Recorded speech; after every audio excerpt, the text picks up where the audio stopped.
What is up, guys? Welcome back to the channel. How's everybody doing? Yes, it happened. I finally got an Indian. That's right.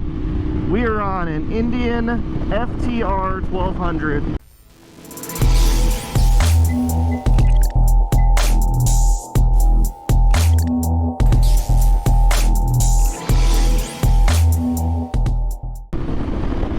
James is back there. I guess he finally talked me into an Indian. But this thing is awesome so far. Did a little ride on it yesterday, and it wants to go fast. Let's just say that. It wants to go fast. What I will say is I did trade in the R7. This thing, I'm super excited to have it. It has, look guys, cruise control. Yes, we finally have a bike with cruise control. So that is the #1 selling feature. Not really. I actually wanted something more comfortable than the R7. This is going to do the trick for that. We still have the Harley. We still have the DRZ 400, which at some point we'll get that back out on the road. But right now we have the Indian FTR. So I am super excited to have this bike and be able to take some rides on it with you guys on the channel, and tell me what you think. Would you guys ride an Indian FTR? I posted this on my Instagram, and most people were pretty enthusiastic about the Indian, so I'm excited to have it on the channel. We're going to do a lot of videos with this bike, and we'll get off it in a few minutes and do a walk around. But this is the fully loaded version. This has the digital TFT screen.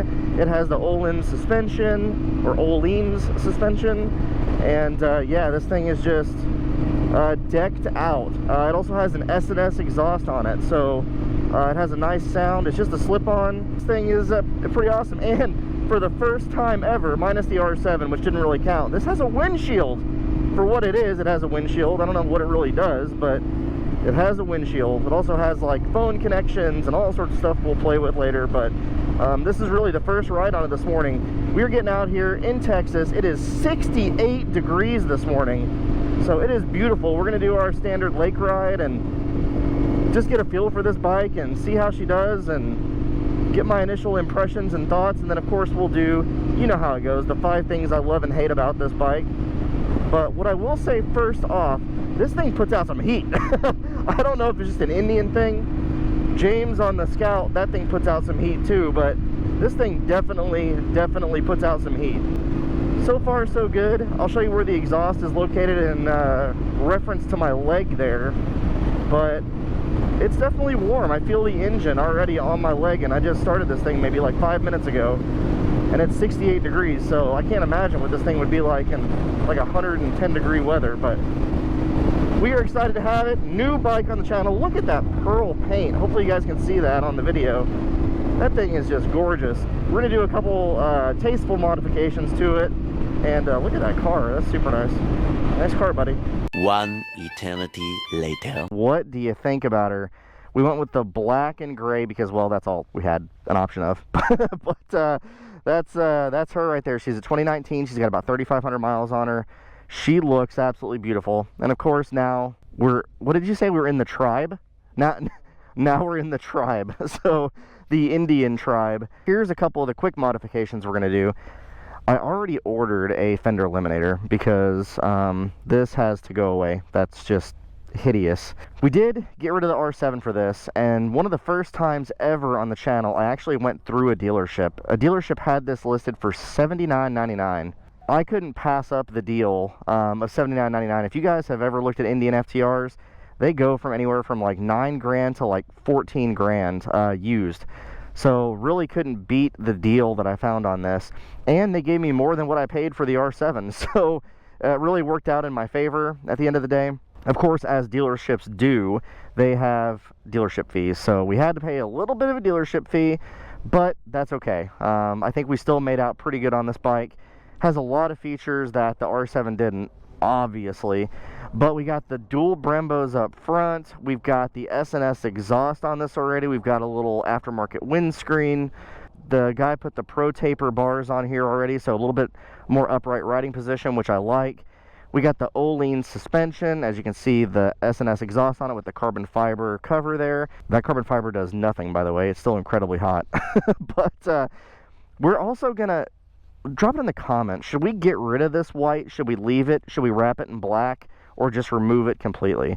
I don't know. I'm torn. I definitely think the white makes it stand out kind of weird and looks a little weird.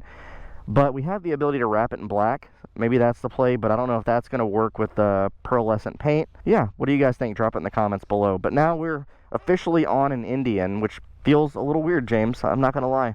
It's a little weird. I don't know if it needs a tune. It definitely seems like it's running a little rich, but overall, it seems to be running pretty good, but definitely has some pops and bangs whenever you let off the throttle you're at higher RPMs. Could just be the S&S exhaust. If you guys have one of these, tell me in the comments if that's actually a thing. It has cruise control. Thank God. So that way when we take longer trips on it, it's actually going to be really nice. Now we just got to convince James on the Indian Scout to get cruise control on this thing, which I think is a modification you can get, isn't it? So for $680, he can get cruise control on this bike, and if we take some longer road trips, that may be the play. So I think this looks absolutely beautiful. James done a great job with the matching tans and, you know, the bags and everything. And if you haven't seen the video on that, check my channel. He got those Indian bags, and they were pretty cheap, weren't they? Yeah, so $1,200 for the Indian bags. As you can see, you got the paper plate on there, which is very unusual. I don't think I've seen a paper plate on my motorcycles in like 5 years. But yeah, we have a paper plate, which is super odd. But anyway, what do you guys think? Do you like the Indian? Do you hate it? Is it something you would definitely watch the channel for? Of course, we're still going to have other bikes on the channel. You know how I am. We're always switching things around and keeping it fresh. But anyway, I absolutely love this thing. I think it looks great. Of course, now we have the Indian band together. I love the black and gray. They have a bunch of different colorways on the Indian, but I really, really like the black and gray. I think that looks really sharp, and that black pearlescent paint looks so good. But it has all the features, all the bells and whistles that I'm not usually used to, like on the DRZ that literally has nothing. No ABS, no indicators, carburetor, the whole 9 yards. Even the Harley that I have doesn't have any real features per se. It's just, I think it has ABS, but that's about it. This has all the bells and whistles, which I'm not sure, you know, I'm sort of up in the air on that. We had the Z900. That had a TFT dash. It had like phone connections and the app and the tracking and all that stuff. Didn't really ever utilize that functionality. May never use it on this, but what I will say is I've never had a bike with so much like just crap on the on the handlebars. So many different buttons and menu options and everything, and there's like quick menus, and you can change like the look of the gauges and everything. But I mean, this bike is a great looking specimen. The guy or gal that had it before me really took care of it, and so far it's running terrific. We're about, you know, 10 miles in on it maybe, but it looks amazing, rides really good.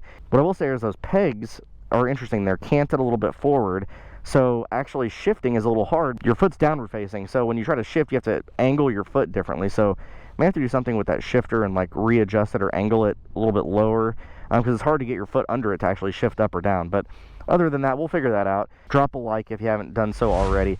Please like the video, because that helps me get recognized on YouTube. If you don't hit that like button, it's hard to get recommended for other people. So please hit the like button.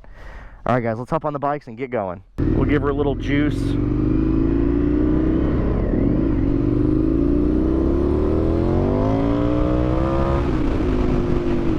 God dang. James wasn't gonna be able to go for a ride with us this morning. We're gonna have to film this video solo, but he was able to get out today. Good job, buddy. Coming from the R7 to this, it's like night and day. This has literally 100% more horsepower than that bike had. Sort of a dream bike here. Been looking at these for a really long time, since they came out in 2019. So this is the first iteration of this bike, guys, and apparently they down-tuned them in 2020 and beyond. So this one's got all the beans, and on top of that, from what I understood from the dealer, this one actually has a tune and with the S&S exhaust. So this guy dynoed this apparently, and it had 140 horsepower at the wheel. So that's pretty legit if it actually has 140 at the wheel. Okay, another impression, the kickstand on this thing sucks.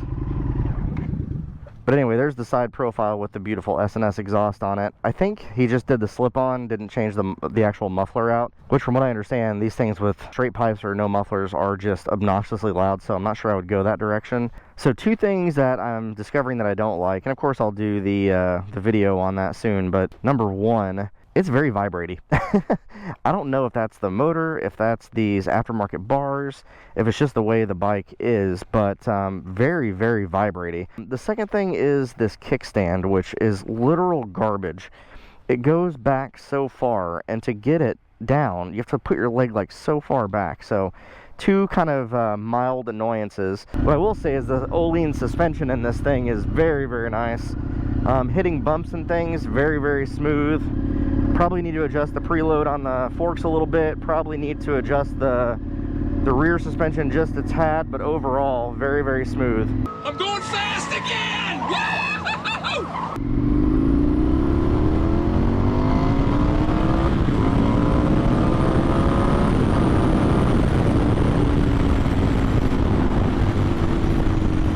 But anyway, guys, I hope you liked this video. We got the Indian FTR on the channel. You're going to see a lot more videos with it. Hopefully you like it. Hopefully you enjoy the content, the urban moto content. If you do, do me a favor, hit that like button.